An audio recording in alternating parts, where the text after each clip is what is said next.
மனிதனை தின்னும் மிருகம். ஆசியாவில் வங்காள புலிகளை அப்படித்தான் அழைக்கிறார்கள். இந்த பெரிய பூனை ஆசிய கண்டத்தின் காடுகளிலும் புல்வெளிகளிலும் மலைகளிலும் முன்னர் அரசனாக கோலோச்சியது. இதுதான் ஆசியாவோட ராஜா. இன்று வங்காள புலி ஒரு அழிவை நெருங்கிக் கொண்டிருக்கும் விலங்கினம். இது நேபாள மலைகளில் ஒளிந்து வாழும் ஒரு நாடோடி விலங்கினமாகிவிட்டது.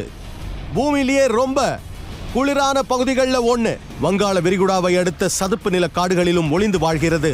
உலகத்திலேயே புலிகள் அதிக எண்ணிக்கையில வாழற தீவு இதுதான். நீரில் இருக்கும் போது இவை மிக ஆபத்தானவை, ஆனால் இங்கு மிக கொடூரமானவை. இது கடிச்சதுன்னா கண்டிப்பா மரணத்துல தான் முடியும். இந்த பகுதிகளில் அரசாட்சி செய்வது இந்த வங்காள புலியினம்தான். இந்த புதிய சாகச முயற்சியில் வங்காள புலியினத்தின் கடைசி புலியின் ரகசிய இடத்தை கண்டறிவதுதான் எனது நோக்கம். அதற்கு நான் அந்த விலங்கை பின்தொடர வேண்டும். இது புலியோட காலடி தடம் புதுசா பதிஞ்சிருக்கு. பல்லாயிரக்கணக்கான கிலோமீட்டர் தூர பயணம். இதுதான் கங்கை நதி. இதோட போக்கிலேயே போனா நான் வங்காள புலியை கண்டுபிடிச்சிடலாம். அங்கு நான் ஆபத்தான காட்டு விலங்குகளை சந்திக்க நேரிடலாம். போங்க போங்க, ஓடுங்க, போயிடுங்க போயிடுங்க போயிடுங்க. இதுதான் ஆசியாவிலேயே ரொம்ப கொடூரமான பாம்பு. என்னால பார்க்க முடியல. நான் எப்போதுமே வங்காள புலியின் காலடி தடங்களை பின்பற்றுகிறேன். அதன் தாக்குதல்களிலிருந்து தப்பியவர்களை ஒருவேளை நான் சந்திக்கலாம். அது என்னோட கை மேல குதிச்சு என்ன கொல்ல பார்த்தது. அதை நேருக்கு நேர் கண்ட உள்ளூர் வாசிகளையும் சந்திக்கலாம். ஜாக்கிரதையா இருங்க, புலி பின்னால இருந்து தான் தாக்கும். இதுதான் என் வாழ்விலேயே மிக ஆபத்தான சாகச முயற்சி. இதுதான் வைல்ட் பிராங்க். வைல்ட் பிராங்க்னா என்னன்னு பார்க்கணுமா? நான் வங்காள புலியை தேடுகிறேன். வைல்ட் பிராங்க் நிகழ்ச்சியில் இன்று அதோட பல்லு இருக்கு பாருங்க, அப்படியே கடிச்சு கழுத்தை தனியா எடுத்துரும். எங்களை தேனீக்கள் சுத்தி வளைச்சிருச்சு. இது ரொம்ப பந்தா பண்ணுது, ரொம்ப ரொம்ப ரொம்ப பந்தா பண்ணுது. இது என்ன கடிச்சிருச்சு. அச்சோ, நீ ஒரு பொல்லாத தேனி.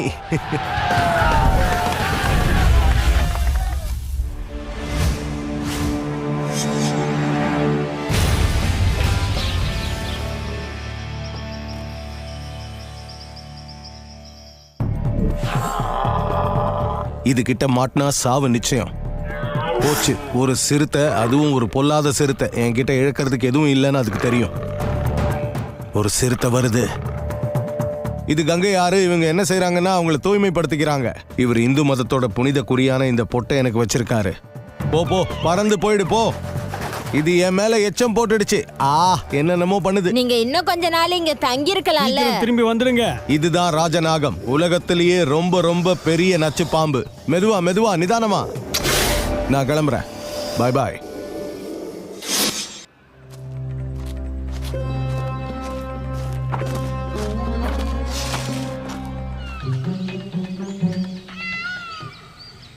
இங்க பாத்தீங்களா, மயில் போட்டிக்கு இது ஒரு நல்ல உதாரணம். இதுக்கு பின்னாடி ஒரு பெண் மயில் நிக்கிறத உங்களால பார்க்க முடியுதா? என்ன நடக்கும்னா, ஒரு பெண் மயில் வந்துட்டாலே ஆண் மயில்கள் வந்து கூடி பந்தா பண்ண தொடங்கிடும். என்ன பாரு, என் அழக பாருன்னு சொல்ற மாதிரி அப்படியே பந்தா பண்ணும். ஆண் மயிலோட நிறங்களை பார்த்தீங்களா? நீலம், சிவப்பு, இளஞ்சிவப்பு, ஒரு மஞ்சள் நிறம். பெண் மயில்களை கவர்றதுக்காக தான் இத்தனை நிறங்களும். பெண் மயிலுக்காக போடுற போட்டி ரொம்ப கடுமையா இருக்கும். ஏன்னா இங்க நிறைய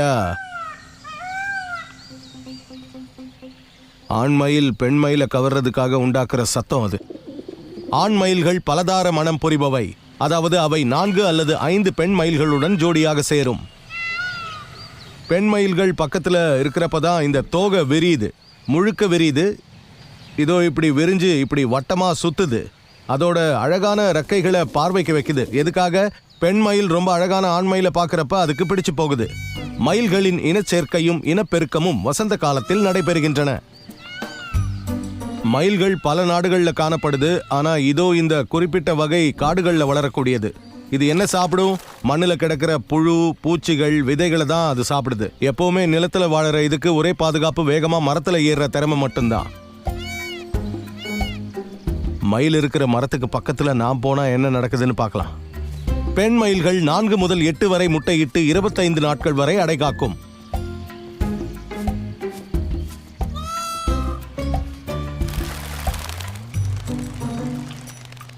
அது போயிடுச்சு.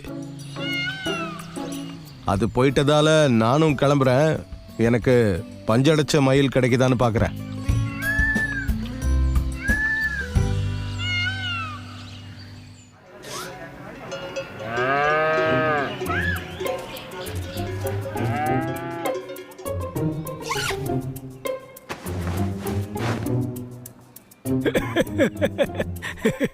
நான் இதை தலையில வச்சுக்கிறேன். இங்க நான் தலைப்பாக கட்டிக்கணும். எல்லாரும் என்ன பார்த்து சிரிக்கிறாங்க. கட்டுங்க. ஓ ஓ ஓ ஆ, பிடிச்சிருக்கா? நான் இதை திருடினேன். அப்படி கட்டக்கூடாது. இருங்க, நான் கட்டி விடுறேன். உங்களுக்கு எப்படி கட்டணும்னு தெரியல. இப்படி போட்டு இப்படி சுத்தி இப்படி முடிச்சு போட்டு இறுக்கி விடணும். இவர் என் மூளையை நசுக்கிட்டாரு. பிராங்க் வெளிநாட்டுக்காரராக இருந்தாலும் ரொம்ப இயல்பா சகஜமா தன்னம்பிக்கையோட இருந்தாரு. எல்லாரும் இங்க வாங்க. ஓகே குழந்தைங்களா, அல்காசாம். இப்போ இதை திறந்தா இங்க ஒரு நாகப்பாம்பு. நாகப்பாம்பு, இதோ ஒரு நாகப்பாம்பு பாருங்க. எல்லாரும் பயப்படுறாங்க. சரி பசங்களா, இதுதான் நாகப்பாம்பு. நான் இதை எதுக்காக கொண்டு வந்தேன்னா, இது மோசமான பாம்பு இல்ல, ஆனா ஆபத்தானதுன்னு காட்டுறதுக்காக தான். ஆனா இது மாதிரி ஒரு பாம்பை பார்த்தா அதை பிடிச்சிடக்கூடாது, ஏன்னா அதுக்கு விஷப்பல்லு இருக்கு. இது ஆபத்தான பாம்பு இல்லை, ஏனென்றால் நான் அதன் முன்னம் பல்லை பிடுங்கி விட்டேன். தொட்டு பாருங்க, தொட்டு பாருங்க, தொடுங்க தொடுங்க தொடுங்க தொடுங்க. பாத்தீங்களா, குட்டி பசங்க தொட்டு பாக்குறாங்க. ஆனா இவங்க கிட்ட இது ஆபத்தான பாம்புன்னு பயமுறுத்தி வைக்கணும். இதோ இப்படிதான். ஓய், அந்த பாட்டியை தள்ளி விட்டுட்ட, அவங்க கீழே விழுந்துட்டாங்க. பிராங்குக்கு எல்லாருக்கும் எப்படி வேடிக்கை காட்டுறதுன்னு நல்லா தெரிஞ்சிருக்கு. பசங்களுக்கு இவரோட விளையாடுறதுனா ரொம்ப கொண்டாட்டம் தான். இந்த பாம்பு எப்படிப்பட்டதுன்னு நீங்க பார்க்கணும். அதை நீங்க தொட்டு பார்க்கணும். இதனால பாம்பு கெட்ட விலங்கு இல்லைன்னு புரிஞ்சுக்குவீங்க. ஒரு நிமிஷம் இங்க வாங்க, இங்க வாங்க பாஸ்.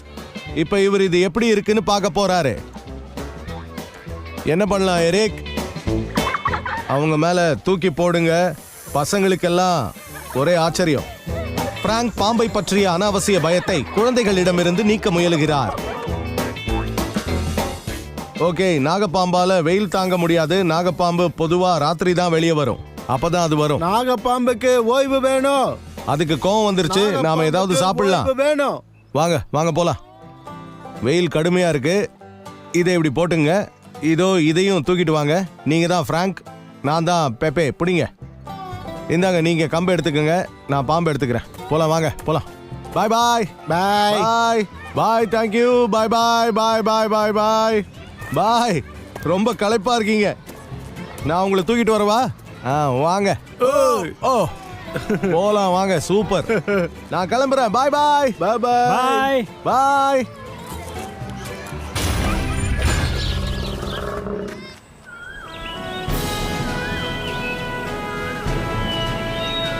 புலியின் புகலிடமான கங்கை நதியின் முகத்வாரத்தை அடைவதற்கு நான் இந்தியாவின் உள்பகுதியை குறுக்காக கடக்க வேண்டும். இங்கு நான் எண்ணற்ற நெல் வயல்களை பார்க்கிறேன்.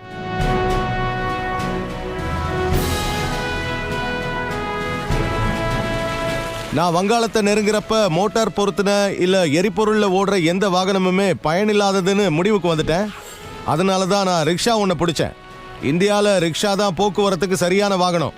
நான் என் பொருட்களை சுமந்துக்கிட்டு புது நண்பர்களை வேற பார்க்க போகணும். ரிக்ஷா என்பது இந்தியாவின் பாரம்பரியமான ஒரு வாகனம்.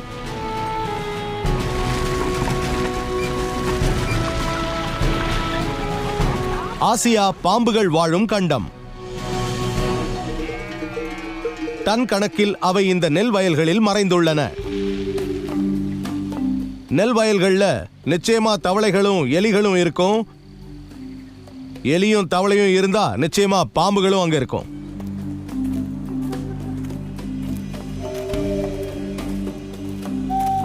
பாருங்க பாருங்க, இதுதான் முதல் அறிகுறி. பாம்புகள் இருக்கிறதுக்கான முதல் அறிகுறியை தேடுறேன். நான் நீர்நிலை பக்கத்துல நிக்கிறேன். இருட்டு சூழ்ந்துகிட்டு இருக்கு. விலங்கு கழிவுகளை பார்க்க முடியுது.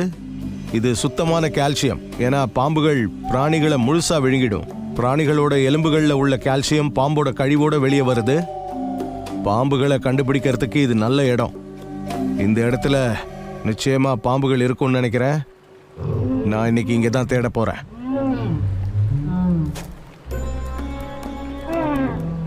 வாங்க வாங்க, இங்க வாங்க, வாங்க இங்க வாங்க, வாங்க வாங்க வாங்க வாங்க வாங்க. ஆண்டாமிருகம் எங்க நிக்குதுன்னு பாருங்க. தண்ணிக்கு நடுவுல நிக்குது. அங்க நின்னு புல்லு திங்குது. அங்க பாத்தீங்களா, தலைய முழுக்க உள்ள நுழைச்சு எப்படி மெல்லுது பாருங்க. ஒற்றை கொம்பு காண்டாமிருகம் ஒரு நாளைக்கு குறைந்தது 2 முறையாவது தண்ணி குடிக்கும். இப்படி செய்யறதால தான் தண்ணிக்கு அடியில வளர்ற தாவரங்களை இதால சாப்பிட முடியுது. எவ்வளவு பெரிய விலங்கு பாருங்க. ஆனா இது சின்ன தாவரங்களை தான் சாப்பிட்டு உயிர் வாழுது. இது எவ்வளவு தாவரங்களை சாப்பிடணும் பாருங்க. காண்டாமிருகத்தோட பெருமையே அதோட கொம்பு தான். பண்டைய கால சீனால காண்டாமிருக கொம்பை மருந்தா பயன்படுத்தினாங்க. அப்போ ஏராளமான காண்டாமிருகங்களை கொன்னு குவிச்சதால இப்ப நாம அதை பத்திரமா பாதுகாக்க வேண்டி இருக்கு. ஏன்னா அது இப்ப அழிவை நெருங்கிக்கிட்டு இருக்கிற ஒரு இனம். உலகத்திலேயே வெறும் 2000 2500 தான் இருக்கு. வாங்க இப்போ நாம அங்க போய் பார்க்கலாம் வேகமா. ஏன்னா அது சகதியில உருளுது. நாம பக்கத்துல போய் பார்க்கலாமா? அது சகதியில புரளுது.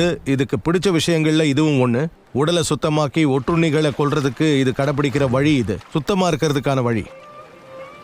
கருத்தரிக்கிற காலம், அதாவது பெண் காண்டாமிருகம் கருத்தரிச்சு 16 மாசங்களுக்கு பிறகு குட்டி பிறக்குது. 3 வயசாகிற வரைக்கும் அது தாயோடவே இருக்குது. இது இந்திய காண்டாமிருகம் இல்லையா? ஒற்றை கொம்பு காண்டாமிருகம். இதை இந்தியாவிலையும் நேபாளத்திலையும் தான் பார்க்க முடியும். நான் பாம்புகள் இருக்கான்னு பார்க்க போறேன். நான் இந்த இடத்துக்கு வந்ததே அதுக்காக தான்.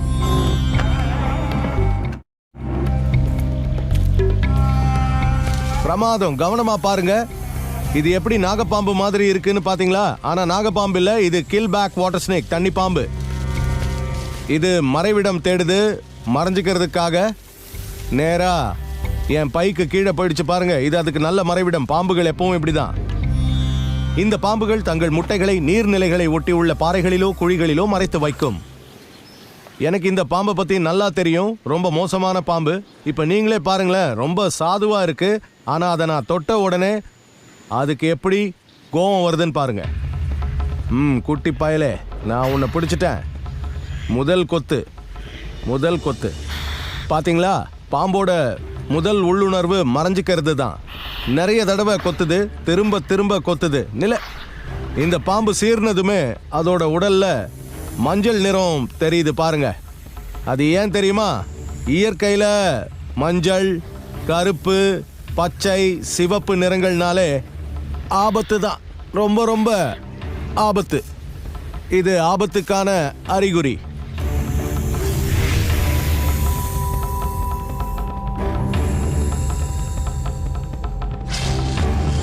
சமீப காலம் வரைக்கும் எனக்கு இந்த பாம்புங்க நம்மளை கொல்லுன்னு தெரியாது.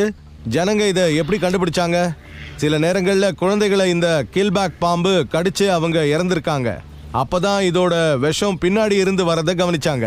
இதோட விஷப்பல்லு பின்னாடி இருக்கு. இவங்க நினைச்சதை விட உறுதியா இருந்தது. இது அப்படியே நாகப்பாம்பு மாதிரியே ரொம்ப மெதுவா ஊறுது. பாருங்க பாருங்க, அது எப்படி எம்பி குதிச்சுது பாத்தீங்களா?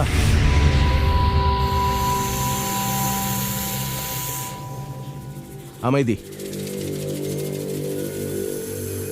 நான் அசையாம நின்னா அதுக்கு நானும் ஒரு கல்லு தான்.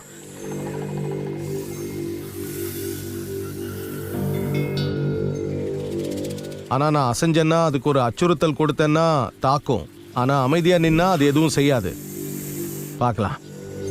இந்த பாம்பு தவளைகள், தேரைகள் மற்றும் மீன்களை தின்னும். பாத்தீங்களா எவ்வளவு ஜோரா இருக்கு பாருங்க. என்ன அழகான பாம்பு பாருங்க. ரொம்ப ரொம்ப ரொம்ப ஜோரா இருக்கு. எவ்வளவு மோசமான குணம் பாத்தீங்களா? அதால கடிக்க முடிஞ்ச எல்லாத்தையும் அது கடிக்குது. பெண் பாம்புகள் 2 மாதங்களில் 70 முட்டைகள் வரை அடைகாக்கும். இது என்ன கடிக்காது. இல்ல, என்ன கடிக்காது.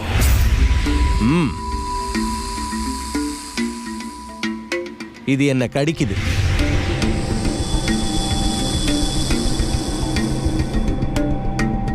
இந்த பாம்பு பாத்தீங்களா? அது ஒரு வா வா வா வா கடி, என்ன கடி.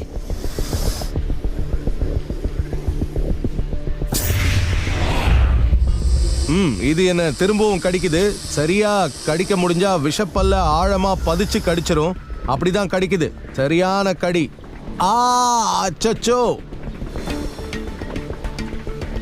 கடிச்ச இடம் அப்படியே எரியுது. ஏன் எரியுதுன்னு சொல்றேன்னா, நிஜமாவே எரியிற உணர்வு ஏற்படுது. விஷம் இங்கேதான் இருக்கு. இதுக்கு விஷம் இருக்குதுன்னு சொல்றதுக்கு ஒரு காரணம் என்னன்னா, ரத்தம் உறைய மாட்டேங்குது. என்ன நடக்க போகுதுன்னு எனக்கு தெரியல. இப்போ ரொம்ப பதற்றமடைய போறோம். ஓகே, என்னால கைய இப்படி வைக்க முடியுது ஓரளவுக்கு, ஆனா வலிக்குது. இப்ப இதை விட்டுடலாம். இவை தினமும் காணக்கூடிய இரவு நேரத்தில் வேட்டையாடும் பாம்புகள். மிக வேகமாக நீந்துபவை. நல்லா ஜாலியா நீந்து போ. இது வைல்ட் பிராங்க் நிகழ்ச்சி. நான் வைல்ட் பிராங்கா இல்லைன்னா ஒரு கோழி என்ன கொத்தி சாகடிச்சிடாதா? எனக்கு பசிக்க ஆரம்பிச்சிருச்சு, சீக்கிரமா போகணும். இங்க களை இருக்கு பாரு, அதோ அந்த பக்கம் இருக்கு, அதை வெட்டி விடு. சரி சரி. இத பாத்தீங்களா? இதுதான் நெல் வயல். இவங்க இங்க வேலை செய்யறாங்க. ஹாய், நான் தான் பிராங்க். என் பேர் பத்ரோ. அடேங்கப்பா. நாங்கள் இந்த வருஷ அறுவடைக்காக வேலை செஞ்சுக்கிட்டு இருக்கோம். இங்கே வளர்கிற களைகளை எல்லாம் எடுத்தாகணும். அப்போ தான் நாங்கள் நிறைய நெல்லை அறுவடை செய்ய முடியும். ஓ, இதுதான் நெல். நெல் தான் இங்கே முக்கியமான உணவு. நல்ல சத்தான உணவு, ருசியானதும் கூட. இந்த அரிசி நல்ல மலிவானது மட்டும் இல்ல, நல்ல சக்தியும் கொடுக்குது. இந்த நாட்டில் பிரதான உணவு அதுதான். டன் கணக்கில் சாப்பிடுறாங்க. உலக அளவில் அரிசி உற்பத்தியில் சீனாவை அடுத்து 2வது இடத்தை பிடிக்கிறது இந்தியா. இங்க பாம்புகள் இருக்கா? நாகப்பாம்பு இருக்கா? நாகப்பாம்புகள், ஆமாம், நாகப்பாம்புகள் இங்கே நெல் வயல்கள் முழுக்க மறைஞ்சிருக்கும். ஒவ்வொரு அடி எடுத்து வைக்கும்போது ஒரு பாம்பு வெளியே வரும். ஓகே, நல்லது, நான் கிளம்புறேன். இந்த பையை நீங்கள் எடுத்துக்கிட்டு வரீங்களா? ரொம்ப இடம் இருக்காது, ரிக்ஷாவில் கொண்டு போகலாம். எடுத்துட்டு வரட்டா? இதையா? இதைத்தான். சரி, வாங்க வாங்க. பாருங்க என்ன வியாபாரம் பாருங்க. ஏத்துங்க.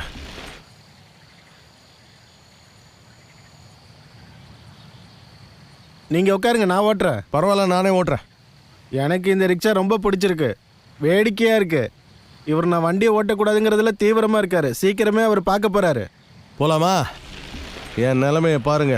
நான் இப்போ ஆட்களையெல்லாம் சுமக்கிறேன். என்கிட்ட சொல்லிக்காமலே அவர் போயிட்டாரு.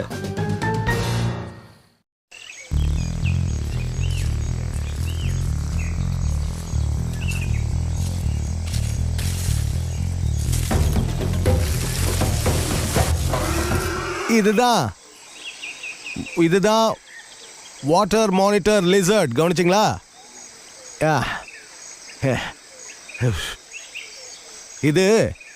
இது ரொம்ப பொல்லாத பிராணி. இது ஒரு நாளில் 70% நேரத்தை தண்ணிக்கு அடியில் தான் செலவழிக்குது. உலகத்திலேயே கொமோடோவுக்கு அடுத்து ரொம்ப பெரிய மானிட்டர் இதுதான்.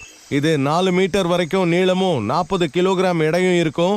ரொம்ப பலசாலி. இந்த சதுப்பு நில பகுதியோட ராஜாவே இதுதான். ஏன்னா இது கிடைக்கிற எல்லாத்தையும் சாப்பிடுது. ஏன்னா இங்கே கிடைக்கிற முட்டை, சடலம், பாம்பு, பறவை, பாலூட்டிகள் எது கிடைக்குதோ அதை சாப்பிடுது. எந்த சூழ்நிலையிலையும் சமாளித்து வாழக்கூடியது. ரொம்ப திறமையான பிராணிகள். இது பல லட்சக்கணக்கான வருஷங்களாக நம்ம மத்தியில் வாழ்ந்துகிட்டு இருக்கு. டைனோசார்கள் பரிணாமம் அடைஞ்சு உருவானது தான் இது. இந்த பல்லியை பிடிக்கிறதுக்கு ஒரே ஒரு வழிதான் இருக்கு. இது மல்லாக்கப்படுத்து சூரிய குளியல் போடுறப்ப மட்டும்தான் பிடிக்க முடியும். இதுக்கு எதையுமே உணர முடியாது, வலிக்கவும் செய்யாது. ரொம்ப ஜாலியா படுத்து தன்னை வலுப்படுத்திக்கிட்டு இருக்கு. வாலு தான் நீந்தறதுக்கும் தற்காப்புக்கும் உதவியா இருக்கு. கோபம் வரப்ப வேகமா வந்து தாக்குது. என்கிட்ட அடி வாங்கினது ஞாபகம் இருக்கா? இத வாங்கிக்கோன்னு வாலை சுழட்டி அடிக்கும். ஒரே அடியில கீழே விழ வேண்டியதுதான், வேற வழியே இல்ல. பின்னாடி இருக்கிற கால் நகங்கள் அதை வச்சுதான் இறுக்கமா பிடிச்சு தேவைன்னா பிராண்டுது. ஆனா முக்கியமா அது நடக்கிறதுக்கு தான் பயன்படுது. அங்கங்க ஊர்ந்து போய் அப்புறம் தண்ணிக்குள்ள இறங்குது. ஆனா இந்த நகங்கள் இருக்கே, இதுக்கு கோபம் வந்தா என்னை குத்தி ஓட்ட போடுற அளவுக்கு கூர்மையானது. சரியா? இது எப்பவும் தண்ணி கடியிலேயே இருக்கிறதால உடம்பு முழுக்க ஒட்டுண்ணிகள் காணப்படுது. பாருங்க இதோட உடம்புல எவ்வளவு ஒட்டுண்ணிகள் இருக்குன்னு. பாத்தீங்களா? சரி, நான் இத எடுத்த இடத்துலயே இப்போ திரும்பவும் விட்டுடுறேன். நீ இங்கேயே இருந்துக்கோ. நீ இங்கே இரு, நான் கிளம்புறேன். நான் போயிட்டு வரேன். அதுதான் வாட்டர் மானிட்டர்.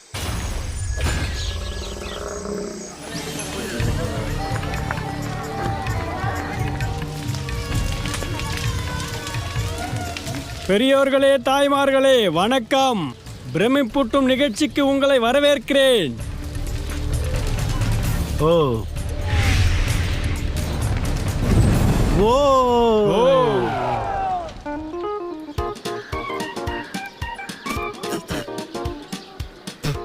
நான் ஒரு ஃபக்கீர். நான் நெருப்பை உமிழ்கிற வித்தையை செய்கிறேன். இது ரொம்ப கஷ்டமான வேலை தான். இது ஒரு சிலரால் மட்டும்தான் செய்ய முடியும்.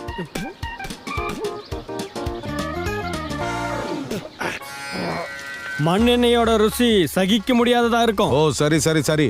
இங்க ஒரு ஃபக்கீர் வந்திருக்காரு. ஒரு ஃபக்கீர், எப்படி இருக்கீங்க? நல்லா இருக்கேன். ஹாய், நான் ஃப்ராங்க். நான் பொசாந்தோ. பொசாந்தோ. ஓ பொசாந்தோ, நான் ஃப்ராங்க். நீங்க இப்ப என்ன பண்ணிட்டு இருக்கீங்க? நான் இந்த கிராமத்துக்கு என்னோட நிகழ்ச்சியை நடத்துறதுக்காக வந்திருக்கேன். ஓ ஓ ஓ ஓ ஓ நான் இத மதுக்கடையில பார்த்துருக்கேன். இப்ப இது வேற. எனக்கு வயிறு கலங்குது. ஒவ்வொரு தடவையும் அது மோசமாயிட்டே இருக்கும்.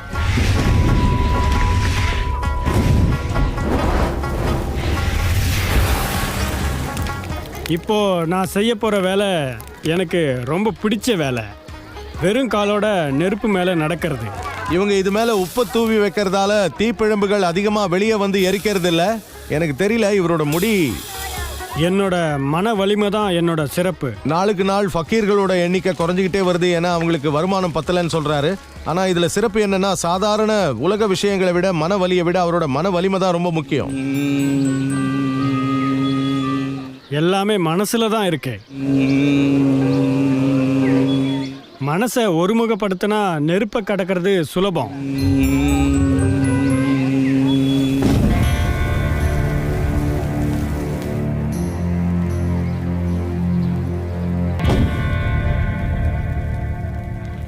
போலாம்.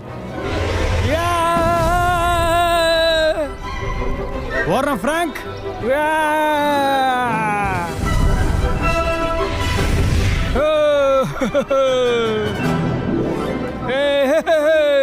நீங்க வாங்க ஃப்ராங்க், நீங்க வாங்க.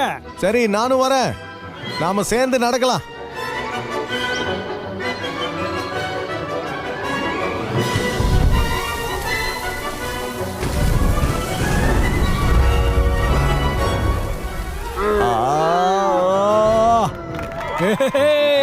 கால் சுட்டுடுச்சு. கால் சுட்டுடுச்சு. கால் வெந்து போச்சு. என் கால் வெந்து போச்சு. என்னால நடக்க முடியாது. என் காலை கீழே வைக்கவே முடியல. இப்படிதான் நடந்து போறேன். என்னால முடியல. பிராங்கோட கால் வெந்து போச்சு. அவர் கையால நடக்க தொடங்கிட்டாரு.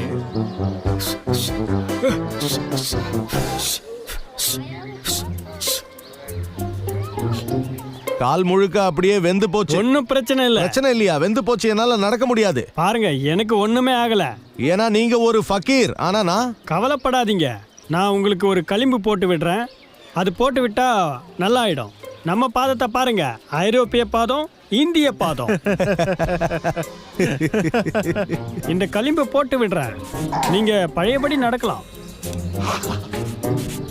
என் காலை சுட்டுக்கிட்டேன். பாதமெல்லாம் வெந்து போச்சு. தோலுக்கு அடியில என்ன இருக்குன்னு பார்க்கலாம் போல இருக்கு. பிராங்கோட பாதம் ரொம்ப மென்மையா இருக்கு. எதையுமே தாங்க முடியல. நம்ம பாதம் பாருங்க, எல்லாத்தையும் தாங்குது. ஆனா பிராங்க் முரட்டு ஆசாமி மாதிரி நடிக்கிறாரு. என்னால நடக்க முடியல.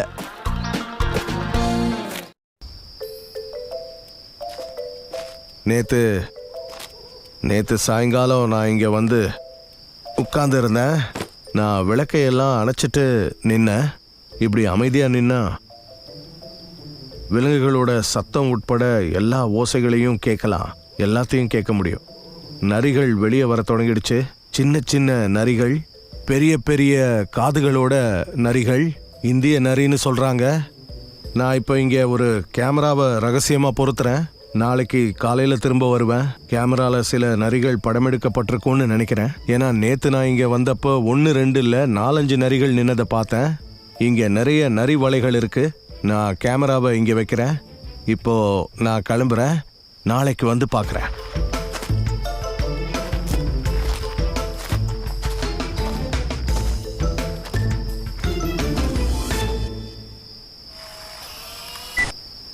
அந்த விஷப்பாம்பு என்னை கடிச்சது உங்களுக்கு ஞாபகம் இருக்கா?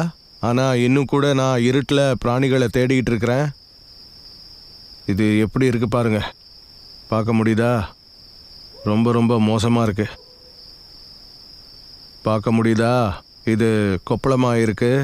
நரம்புகள் எல்லாம் புடைச்சி வெடிச்சிடும் போல இருக்கு. ஆனால் பரவாயில்ல, நான் இங்கே தொடர்ந்து விலங்குகளை தேட போகிறேன். சரி, அதனால நாம் அப்புறமா சந்திக்கலாம். நான் உங்ககிட்ட நேற்று சொன்ன மாதிரியே நரிகளை கண்டுபிடிச்சிட்டோம். 3 சின்ன நரிகள் வந்திருக்கு. இதுதான் அம்மா நரி. 2 சின்ன குட்டிகள் வரதும் போறதுமா இருக்கு. அம்மா நரி குட்டிகளுக்கு வேட்டையாடுறதுக்கும் சாப்பிட்றதுக்கும் சொல்லி கொடுக்குது. பாருங்க, எப்போ பார்த்தாலும் ஏதாவது கிடைக்குமான்னு தரையை மோந்துக்கிட்டே தெரியுது. வாலை பார்த்தீங்களா? புசு புசுன்னு இல்லை. பொதுவாக நரிகளுக்கு வால் ரொம்ப பெருசாக புசு புசுன்னு இருக்கும். எப்படி இருக்கு பார்த்தீங்களா? இது தனியா தெரியிற விலங்கு, கூட்டமா தெரியறதில்ல. ஆண் விலங்கும் பெண் விலங்கும் இனச்சேர்க்கைக்காக மட்டும்தான் ஒன்று சேருது, அவ்வளவுதான். இரவு நேர விலங்கான இது பகல் நேர வெயிலிலிருந்து தப்பிக்க வலையில் மறைந்து கொள்கிறது.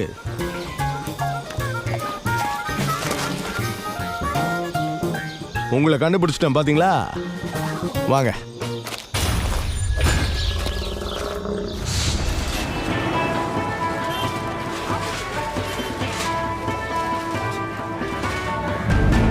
வங்காள புலிதான் இந்தியாவிலேயே அதிக அச்சத்தையும் பிரமிப்பையும் உருவாக்கக்கூடிய விலங்கு. அதன் சரணாலயத்திற்கு செல்லும் வழியில் இந்திய பாரம்பரிய மரபுகளில் இதற்குரிய முக்கியத்துவத்தை பற்றி தெரிந்து கொண்டேன். உங்களுக்கே தெரியும், நான் மிருக காட்சி சாலைகளுக்கு எதிரானவன். எனக்கு மிருக காட்சி சாலை பிடிக்காது. ஆனா இப்ப நாம ஒரு மிருக காட்சி சாலைக்கு தான் போறோம். அங்கதான் புலியை பக்கத்துல பார்க்க முடியும். அது ஏன்னா காட்டுல ஒரு புலியை நம்மால பார்க்க முடியுமான்னு எனக்கு தெரியல. பல இந்தியர்கள் இங்கு வருகிறார்கள். ஏனென்றால் உலகிலேயே மிகப்பெரிய புலியை பக்கத்தில் பார்க்க இதுதான் ஒரே வழி. வங்காள புலியினம் அழியும் தருவாயில் உள்ளது. இதுதான் உலகத்திலேயே பெரிய வேட்டை விலங்குகள். ஒரே தாக்குதல்ல நம்ம தலையே கொய்து எடுத்துரும். நகங்கள் பயங்கரமா இருக்கும். வேட்டையாடுறதுக்கு இது ரொம்ப பயனுள்ளதா இருக்கு. அங்க ஒரு மான் இருக்குதுன்னு வச்சுக்குவோம். புலி பக்கத்துல போய் அது மேல பாயும். இப்படியே மெதுவா போய் ஒரே பாய்ச்சல்ல குரல் வளைய கிழிச்சு தலைய பாதியா கொய்துடும். அப்புறம் கடிக்குது. ரொம்ப பயங்கரமான கோரை பற்களை பயன்படுத்தி இரையை கிழிச்சு கொல்லுது. அப்படியே வான்னு பிடிக்கும். கிழிச்சு கொன்னுடும். கேட்கவே பயமா இருக்குல்ல? இந்த புலி பூனை இனத்தை சேர்ந்தது. லாவகமா குதிச்சு வேகமா ஓடி திரியிற விலங்கு. வீட்டு பூனைகளை போல ரொம்ப நேரம் தூங்கும். ஒரே வித்தியாசம் என்னன்னா, சாதாரண பூனையை விட இது சுமார் 180 மடங்கு எடை அதிகமா இருக்கும். இது சுமார் 230 கிலோகிராம் எடை இருக்கும். 230 கிலோகிராம்னா கற்பனை செய்ய முடியுதா? நான் சுமார் 90 கிலோ எடை இருக்கேன். புலி ஒரு எரும மாட்டை அடிச்சு கொன்னா ஒரேடியா சுமார் 30 கிலோகிராம் எடை உள்ள இறைச்சியை சாப்பிடும். அப்புறம் தூங்கிடும். உலகத்துல இந்த மாதிரி புலிகளை பார்க்கவே முடியாது. ஏன்னா இதோட உடம்புல இருக்கிற வரிகள் வித்தியாசமா இருக்கு. ஏதாவது வித்தியாசம் இருந்துகிட்டே இருக்கும். வரிகள் ஒண்ணுக்கு ஒண்ணு வித்தியாசமானவை. இது மனுஷனை வேட்டையாடுற விலங்குன்னு சொல்றோம். ஏன்னா இதுக்கு இறைச்சி தான் உணவு. இது எப்பவும் மனுஷனை தாக்கும். வருஷத்துக்கு ஒரு முறை இன சேர்க்கை செய்யும். 3 மாச கருத்தரிப்புக்கு பிறகு குட்டி பிறக்கும். இந்த குட்டிகள் 2 வருஷங்களுக்கு தாயோட வாழும். 2 வருஷங்களுக்கு பிறகு குட்டிகள் தனிச்சையா வாழ தொடங்கும். வங்காள புலி தனித்து வாழும் விலங்கு. அது தனது சிறுநீரால் தன் எல்லையை குறிக்கிறது. பாதுகாக்கப்பட்ட சூழலில் புலியின் ஆயுட்காலம் சுமார் 26 ஆண்டுகள் என்று கணிக்கப்படுகிறது. எப்பவுமே நீர்நிலைகள் பக்கத்திலேயே தான் அது வாழும். வங்காள புலி மிக திறமையாக நீந்தும். இது நீரிலும் கூட வேட்டையாடும். தண்ணியை விரும்புகிற ஒரே புலி வகை இதுதான். இதுக்கு தண்ணியில நாள் முழுக்க விளையாட ரொம்ப பிடிக்கும். இதுக்கு தண்ணி வேணும். ஏன்னா இது நிறைய இறைச்சி சாப்பிடும். கடைசியா நான் சொல்ல விரும்புறது ரொம்ப பிரமிப்பான விஷயம். ஒரு வங்காள புலியோட உருமல் 2 கிலோமீட்டர்களுக்கு அப்பால கூட கேட்கும். அப்படி அந்த மாதிரி உருமல் சத்தம் உங்க காதுல கேட்டுச்சுன்னா புலி அங்கிருந்து சுமார் 2 கிலோமீட்டர் சுத்து வட்டாரத்துல எங்கேயோ இருக்குதுன்னு அர்த்தம்.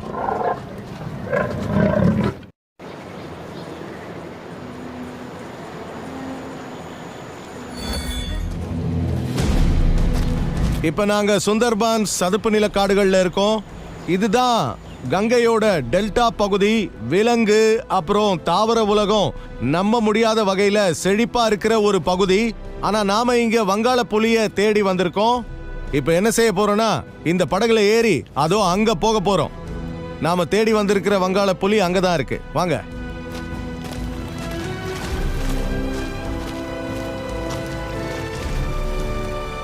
வாங்க வாங்க வாங்க போலாம்.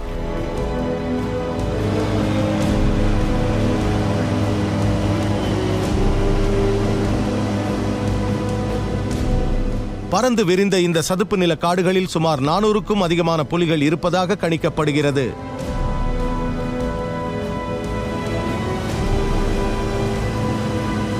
உலகில் உள்ள புலிகளில் 6இல் ஒரு பகுதி புலிகள் இங்கு உள்ளன.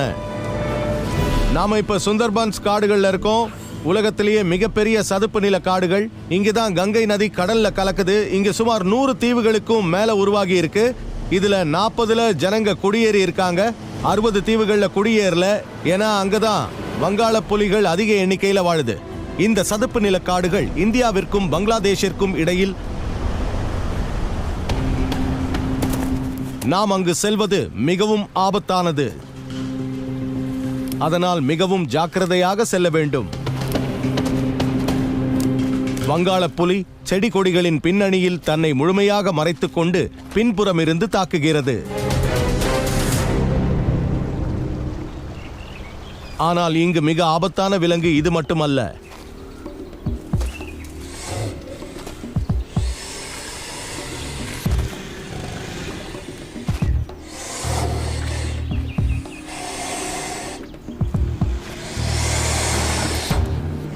இது மகர் குரோக்கடைல் அல்லது சதுப்பு நில முதல. இதை இங்க இப்படிதான் சொல்றாங்க. இது ரொம்ப ரொம்ப ஆச்சரியமா இருக்கு, பிரமிப்பா இருக்கு. பாத்தீங்களா, இதோ இங்க இருக்கு பாருங்க. தண்ணி 300 மீட்டர் தூரத்துல இருக்கு. தப்பிக்க வழியே இல்லை. இது இந்தியாவில் ரொம்ப சாதாரணமா காணப்படுற முதல. இது 5 மீட்டர் நீளம் வரைக்கும் வளரலாம். முதல்ல என்ன செய்யும்னா நம்மளை பிடிச்சு அப்படியே இழுத்து தண்ணிக்குள்ள மூழ்கடிச்சு தின்னுடும். இது வாழற எல்லா இடத்துலயும் அது கடியில சில குழிகள் இருக்கு. இந்த முதலைகள் சடலங்களை அங்க கொண்டு போய் போடுது. சடலங்கள் மென்மை ஆயிடுது. சில நாள் கழிச்சு வந்து மென்மையான சடலத்துல இருந்து ஒரு துண்டை எடுத்து கடிச்சு சாப்பிடுது. என்ன திறமை பாருங்க. அது அசைய தொடங்குது. நான் பின்னாடி நிக்கிறேன்னு அதுக்கு தெரியும். கோபம் வர தொடங்கிடுச்சு. இப்போ பக்கத்துல போனா வெறியோட என் மேல பாஞ்சிடும். பொடியா, என் பக்கத்துல வர்றதுக்கு உனக்கு எவ்வளவு தைரியம் அப்படின்னு கத்துன்னு நினைக்கிறேன். இதை வச்சு நான் அந்த முதலைய தொட்டா அது என்ன பண்ணுதுன்னு பாருங்க. அப்படியே பாம்பு வெடிக்கிற மாதிரி பூம்னு.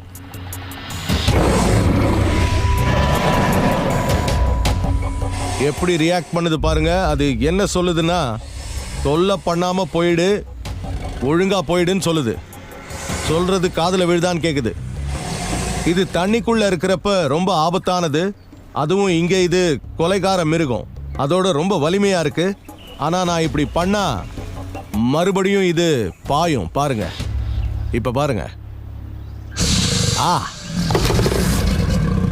என்னை எப்படி பயமுறுத்துச்சு பாத்தீங்களா?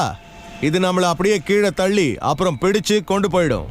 அதோட எல்லை பகுதியை பாதுகாக்குது. இந்த குச்சி இப்ப எப்படி பறக்குது பாருங்க.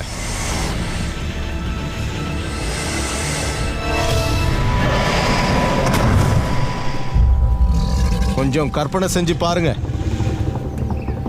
இதால என்ன இங்க கடிச்சு பிடிக்க முடியும். பாருங்க, ரொம்ப ஜாக்கிரதையா இருக்கணும். ஏன்னா ரொம்ப வேகமா ரியாக்ட் பண்ணும். நான் அதோட பகுதியில் இருக்கேன் இல்லையா, அது என்ன பிடிக்க முயற்சி பண்ணுது. ஓ ஓ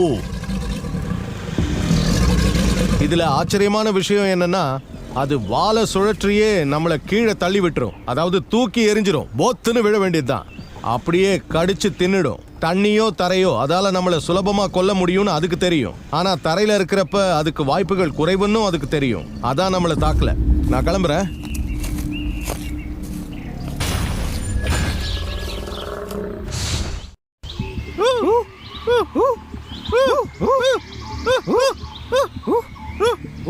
லல்லா அல அல லல்லா அல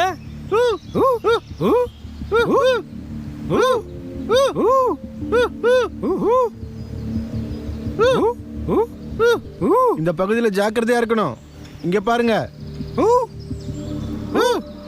குனிஞ்சு பாருங்க, ஜாக்கிரதையா நகருங்க, ஜாக்கிரதையா கவனிச்சுக்கிட்டே இருங்க. புலி பின்னால இருந்து தான் தாக்கும். சத்தம் கொடுத்துக்கிட்டே இருங்க. இங்க ஏதோ சத்தம் கேக்குது, யாரோ வராங்க. இங்க சில ஆட்கள் முகமூடி போட்டிருக்காங்க.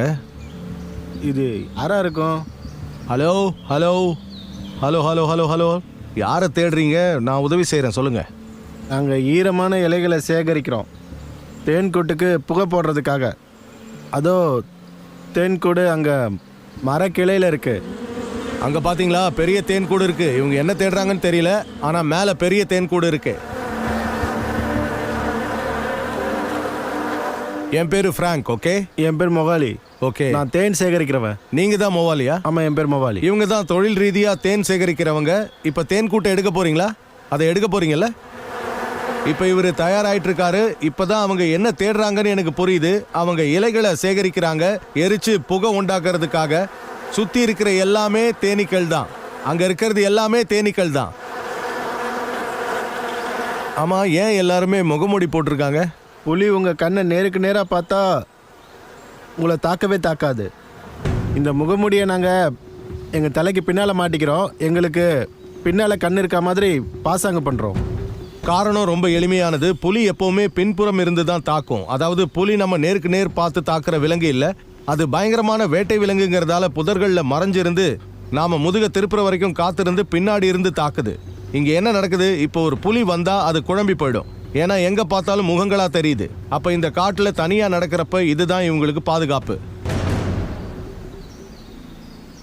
சரி இருங்க, இங்க நிஜமாவே ஒரு நல்ல விஷயம் இருக்கு. இங்க பாருங்க, என் கண்ணாடி எங்க? நான் என் கண்ணாடியை போட்டுக்கிறேன். இது என்ன அப்படியே மறைச்சிடும். நான் இப்போ தொப்பி போட்டுக்கிறேன். ஏன்னா தேனீக்கள் கண்களை தான் தாக்கும். தேனி முதல்ல ஒரு விலங்கோட கண்ணை தான் தாக்கும். ஏன்னா கண்ணில் கொட்டினா ரொம்ப வலிக்கும்னு அதுக்கு தெரியும்.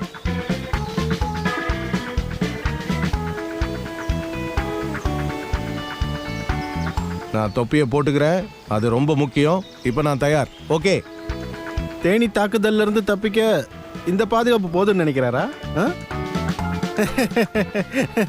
என்ன இது? இது முட்டாள்தனமா இருக்கு.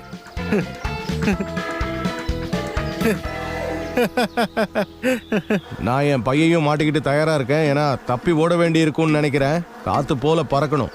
இவங்க எல்லாரும் தொழில் ரீதியா தேன் எடுக்கிறவங்கனாலும் எனக்கு ரொம்ப பயமா இருக்கு. உலகத்திலேயே தேனீக்கள் தான் ஒழுங்குமுறையை சரியா கடைபிடிக்கிற பிராணிகள், தெரியுமா? தாக்க விரும்பினா தாக்கும். அந்த பயங்கரத்தை இங்க நீங்க பார்க்க போறீங்க.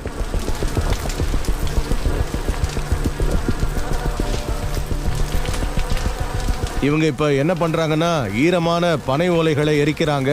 ஏன்னா அப்ப நிறைய புகை உண்டாகும், வெள்ளை புகை. இவங்க தேன்கூட்டுக்கு நேரா கீழே போய் புகை மூட்ட தொடங்குவாங்க. அப்ப தேனீக்கள் பறந்துரும். இவங்க தேனை எடுத்துருவாங்க.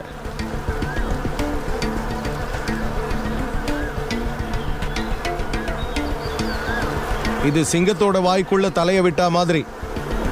இப்ப தேனீக்கள் கிட்ட கொட்டு வாங்கறதுக்கு தயாரா இருக்கணும்.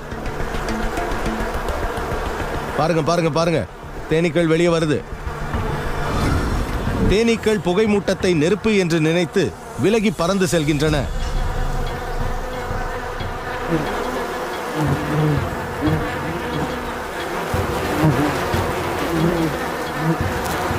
நகராதீங்க, நகராதீங்க. ஏன்னா இது ரொம்ப... ஓய், முதல் கொட்டு.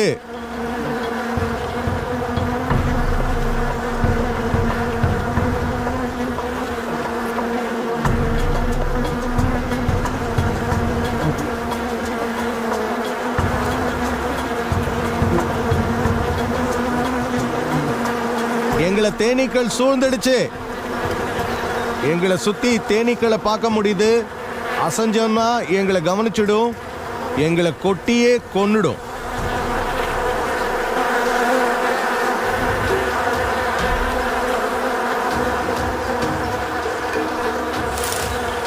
கீழே விழுது, இன்னொரு துண்டு விழுது, மொத்தமா விழுந்துருச்சு.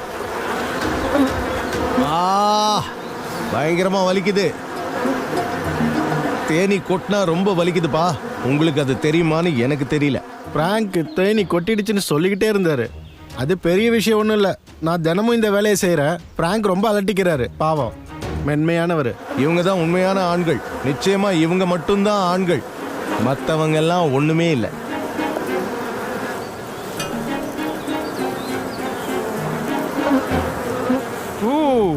இங்க பாருங்க, ஒரு முழு தேனடை. இவங்க புகை மூட்டம் போடுறாங்க. தேனீக்களுக்கு போக இடமே இல்லை. எல்லாம் வந்து என்ன